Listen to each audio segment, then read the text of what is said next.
Baga itti geessan waggaa bara kanaa. Isiniif haa taasisu kan jireenya barakaa, kan itti milkaa'u jaalalli hunda namaa, kan gammachuu malee naasuu hin qabne homaa. Barri bara nagaa kan itti milkaa'an, bara waan karoorsan hunda galmaan gahan, bara waan jibbitan irraa najaa bahan, bara rakkinni badee qananiitti of argan, bara boo'icha hin qabne kan itti gammadan. Rabbiin nuuf haa taasisu waan barbaanne kan argatan.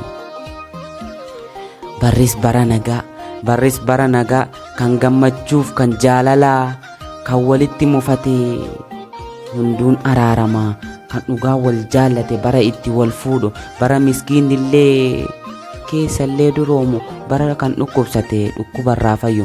Barri bara haaraa, bara jijjiiramaa mee nuuf haa taasisu gooftaan dacheefsama. Kan waan karoorfattan itti milkeessitan, kan bu'aa dadhabbii keessanii bara itti argattan, kan hojjettanitti bara itti gammaddan.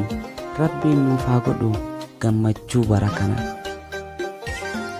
Kan sabni koo hundi nagaa itti argatu, kan namuu of baree saba isaaf dhaabbatu, bara sobni du'ee dhugaan injifatu, bara loltuun dhugaa lolee injifatu, bara kan abjoote ifatti mul'atu. Mee nuuf haa taasisu amiin jedhaa hundu. Bara lammiin keenya hidhaarraa hiikamu, bara hayyuuf beekaan hidhaarraa baafamu, bara dhanbiin keenya itti xahaaramu, bara miskiinni hundi imimmaan saaqooru, bara gammachuuti. Barri 2022 baga itti geessan hundumti aalamaa.